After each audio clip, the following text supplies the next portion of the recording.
Hi hello viewers, welcome to social post TV. నేను మీ శ్వేత. ప్రస్తుతం మనతో పాటు స్టూడియోలో ఉన్నారు వెల్త్ మేనేజర్ రేవంత్ చలమల గారు. నమస్తే సార్. నమస్తే అండి. కదా ఇప్పుడు ఎక్కడ చూసినా రియల్ ఎస్టేట్ పరంగా మాట్లాడితే అగ్రికల్చరల్ ల్యాండ్స్ లో ఇన్వెస్ట్మెంట్ చేయండి సంథింగ్, అంటే ఈ మళ్ళీ ఎకరాల భూమి కొనడానికి బ్యాక్ టు ఓల్డెన్ డేస్ లాగా వెళ్తున్నారు అందరూ. సో ఇది ఎంతవరకు కరెక్ట్ అంటారు? They are not going back to olden days. ఇది కొంచెం కాంట్రవర్షియల్ కామెంటే. పర్లేదు. రైతులు కూలీగా మారుస్తున్నారు. పెద్ద కాంట్రవర్షియల్ టాపిక్ అయితే ఇది. వ్యవసాయం చేసేవాడికి వ్యవసాయ భూమి కావాలి, వ్యాపారం చేసేవాడికి వ్యవసాయ భూమితో పని ఏంటి? ఒకప్పుడు మనం వ్యవసాయ భూములు కొనేవాళ్ళం. ఎందుకు అని అంటే మన దేశం అంతా కూడా వ్యవసాయ ఆధారిత దేశం కాబట్టి. ఆ రోజుల్లో మన ఫోర్ ఫాదర్స్ అని ల్యాండ్ తీసుకొచ్చి జూబ్లీ హిల్స్ లో, బంజారా హిల్స్ లో కొనమంటే ఎవరైనా కొన్నారా? కొనమన్నా కొనేవాళ్ళు కాదు, కాళ్ళు పట్టుకున్న బ్రతిమలన్నా కొనేవాళ్ళు కాదు. బికాస్ వాళ్ళకి ఆ రోజుల్లో ఏదైతే పెట్టుబడి పెడుతున్నారో దాని నుంచి అన్నం వచ్చేది. They use to earn money from there. వ్యవసాయం ద్వారానే డబ్బులు సంపాదించేవాళ్ళు. ఎస్, ఆ రోజుల్లో వ్యవసాయ భూముల మీద పెట్టుబడి పెట్టడం అనేది correct. There is no doubt in that. Later on ఏమైంది? ఉద్యోగాలకు వెళ్ళిపోతుంది, దేశాలు విడిచే వెళ్ళిపోతున్నాం. అట్లాంటప్పుడు నీకెందుకు వ్యవసాయం? ఫస్ట్ థింగ్, ఇక్కడ నేను రైతుని కూలీగా మారుస్తున్న ఒక కాన్సెప్ట్ ని కూడా పక్కకు పెట్టి మళ్ళీ దాని గురించి డిస్కస్ చేస్తాను. ఇన్వెస్ట్మెంట్ పాయింట్ ఆఫ్ వ్యూలో చూసినా కానీ how can it be a right investment option? ఒక అగ్రికల్చరల్ ల్యాండ్లో ఇన్వెస్ట్మెంట్ పెడితే క్యాష్ ఏదైనా క్రియేట్ అయితే మహా అయితే కౌలు వస్తుంది. ఎకరానికి 25,000 వస్తే గొప్ప. అయితే గోదావరి జిల్లాలో అయితే ఒక 50,000 వస్తుంది. అంతకు మించి అని రాదు. కొన్ని పంటలు బాగుంటే ఇంకొక 20,000 ఎక్కువ వస్తుంది. 20-30 లక్షలు పెట్టుబడి పెట్టిన తర్వాత మీకు రావాల్సిన సంవత్సరానికి 20-25,000. అది రైట్ ఇన్వెస్ట్మెంట్ ఆపర్చునిటీ అవుతుందా?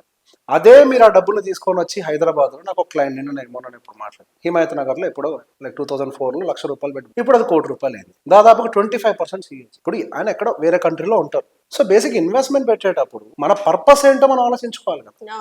Identifying the purpose is more important here. మనం వ్యవసాయం చెయ్యము. మనకు కావాల్సింది ఏంటి? Residential lands. మనకు కావాల్సింది commercial lands. Because they can create cash. ఎందుకనంటే మనకు వ్యవసాయం చేయడం హవెవర్ రాదు. ఆ భూమి నుంచి మనం ఎటువంటి ఆదాయాన్ని మనం క్రియేట్ చేయలేము, అది మనకు ఉపయోగపడదు. సో ఇన్వెస్ట్మెంట్ పర్స్పెక్టివ్ లో చూసుకున్నప్పుడు కూడా ఎక్కడి నుంచి అయితే మనం క్యాష్ ని జనరేట్ చేయగలం దాంట్లో ఇన్వెస్ట్మెంట్ పెట్టాలి. ఇది ఒక ఆబ్జెక్టివ్. సో ఇక్కడ రైతు ఎందుకు కూలీగా మారుతున్నాడు అని అంటే, సంబంధం లేని ప్రతి ఒక్కళ్ళు వచ్చి వ్యవసాయ భూముల్లో పెట్టుబడులు పెట్టడం వల్ల అక్కడ డిమాండ్ క్రియేట్ అయ్యి ప్రైసెస్ పైకి వెళ్ళిపోతున్నాయి.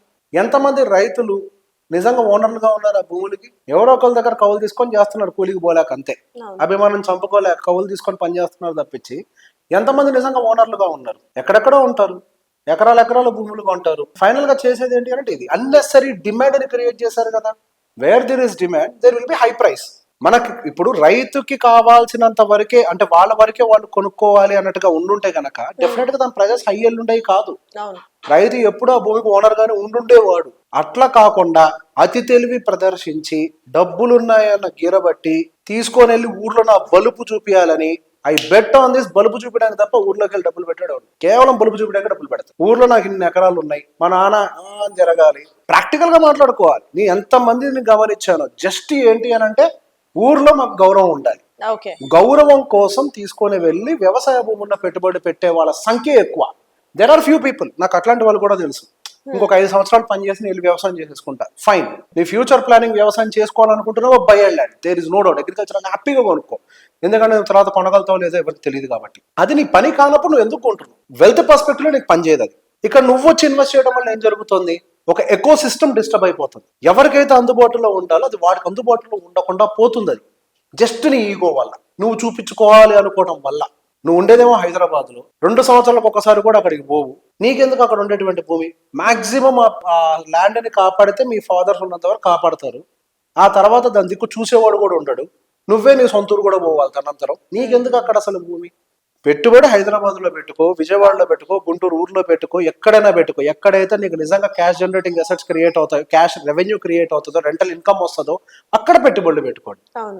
It makes sense even in the perspective of wealth or to not disturb the ecosystem. Ecosystem ని కాపాడటం కోసమైనా సరే కొన్నిటిని మనం ముట్టుకోకూడదు.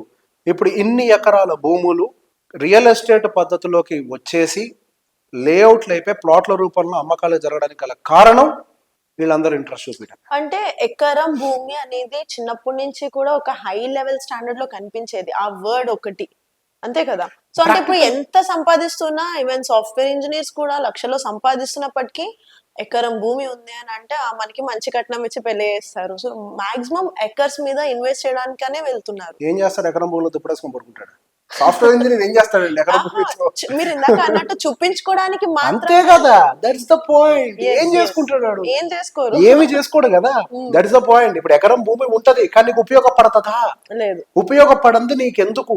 నేను ఈ విషయంలో చాలా స్ట్రాంగ్ గా ఉంటా. ఉపయోగపడంది బంగారం అయినా సరే నాకు దాని మీద విలువ ఉండదు, ఉపయోగపడాల్సిందే.